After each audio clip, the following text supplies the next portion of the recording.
With more than 3 million foreclosed homes on the market this year, this could be the best time to buy for you. Our financial contributor, Vera Gibbons, is here with some advice if you're thinking about this. Good morning, Vera. Good morning, Maggie. A lot of people could find real opportunity here, but they may find themselves overwhelmed. So what's a good starting point? A good starting point is some of these websites that are out there. There's Realty Track, that's a popular one, foreclosure.com, foreclosures.com. I think there's a lot of confusion. There's just a lot of different ways you can actually buy. One way is in the pre-foreclosure stage, and this is actually a good stage to be buying because the seller at this stage is likely going to be motivated. They want to move the property, so there's likely going to be some room for negotiation as far as the price goes. You can check the place out, you can inspect it, you can walk through it, so there's no big surprises here.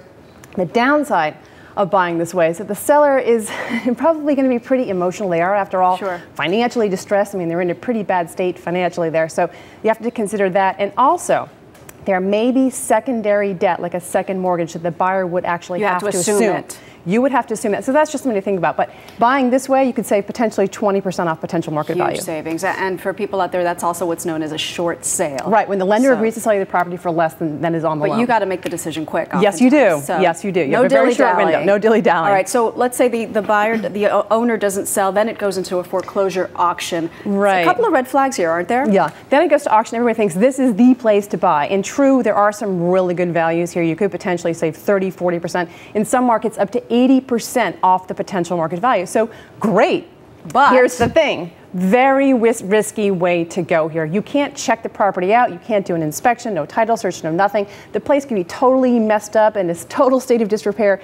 You wouldn't even know it. So it's a very risky way to go. It's cash only. Really the way for the seasoned investor, not for someone who's just jumping into this game for the first time. Someone who just wants to turn it around. And turn it into rental properties or whatever else, yes. So maybe the safer way to go is when it goes back to the bank if it doesn't sell at auction. That's what happens. In the final stage, it goes back to the bank. About 50 out of 100 properties are now going back to the banks. Over 1 million properties this year will be bank owned. So there's a lot of selection. So that means good prices. When you have a glut of inventory, the prices are good. So very good values here. This is actually the safest way to buy.